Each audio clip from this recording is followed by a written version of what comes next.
Hey Fandom, it's me Aaron, and I'm talking about Iron Man 3. I got these Iron Man 3D, Real D. It's the Mark 42 glasses. That's not really a spoiler. It starts with Tony is on the 42nd costume, the 42nd armor. He hasn't slept since, I don't know, Avengers. He literally has PTSD. Like he's not drunk, he just has not slept. And just obsessed with these armors, and Pepper Potts is just completely neglected, and he has the armors out there that he's remote controlling, like kind of living his life for him, and it's just, he's definitely has PTSD. And this movie is so freaking awesome. I love how it refers to Avengers as this big widescreen epic that left Tony just kind of destroyed. He had a few flashback scenes of, falling to Earth and the stuff from, that whole alien stuff and going to the other dimension and all that. But it was a very fun, lighthearted, humorous romp that really had how damaged Tony was inside, and that just came through. And it was so freaking funny how Tony just deflects from his own personal brokenness with this ridiculous humor, even being like wildly offensive to a little boy. I mean, that was just hilarious to me. I mean, I love it when stuff like that happens.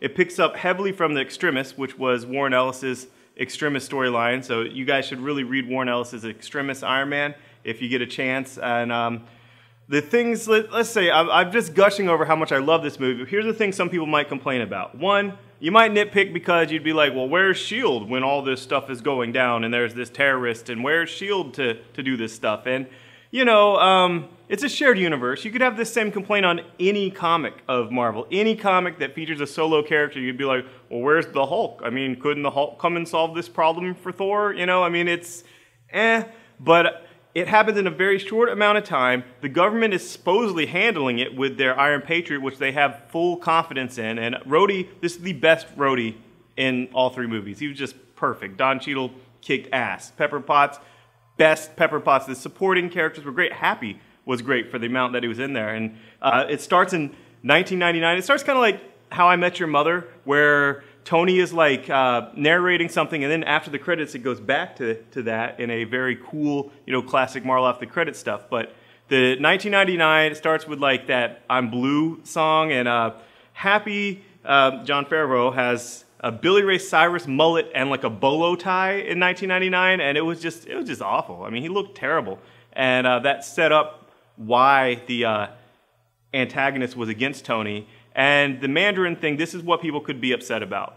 The Mandarin, I've already heard complaints on the internet that he's not Chinese. The actor that plays the Mandarin is not Chinese. Well, guess what, Fandom? That's an essential element of the plot. And I'm not going to spoil it for you, but it is an essential element of the plot. And you'll either roll with it or not roll with it. Here's why I thought it was awesome. You have the dark elements of terrorism, but Iron Man's essentially a lighthearted movie. So it meshes well when the reveal of Mandarin happens to the whole overall tone of the movie. And oh my lord, the 3D, the huge thing at the end, I'm trying not to spoil anything, but there's 42 Iron Man armors. 42! It's freaking insane. If you liked Iron Man, you'll love it. I mean, it basically kind of pisses on Iron Man 2. Like, Iron Man 2, like, after you see 3, I mean, I liked Iron Man 2, but, I'd have to grade it a C now, because this was, like, to me, like an A movie. I loved it, and it was the perfect follow-up to the Avengers. I mean, they mention Thor, and, Thor probably didn't help out because he's on the Dark World. I mean, come on, this stuff happens, and, I don't know.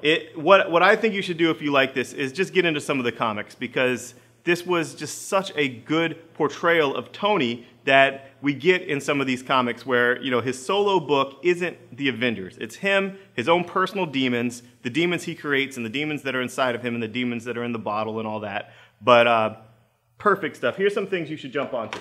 One is Five Nightmares by Matt Fraction. This won an Eisner Award, which is like the Oscars of comics. It was made right after the first movie, and it's just great characterization, great epic battle with Iron Man, great art too.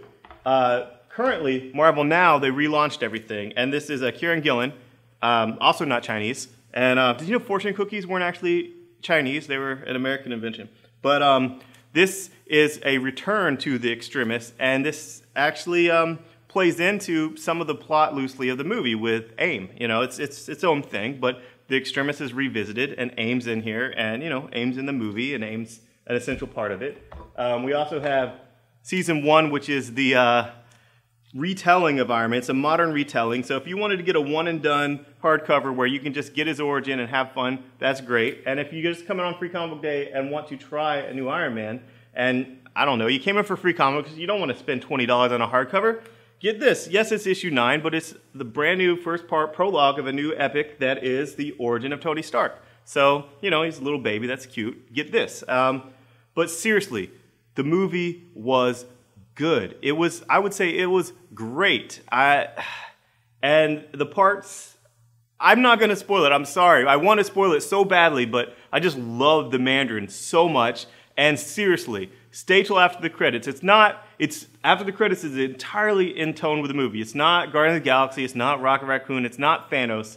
It's revisiting back to the narration at the start of the movie where Tony was narrating something to you, the viewer, but he's actually narrating it to a third party who is there after the credits, and you will enjoy it. So, thanks guys, bye-bye!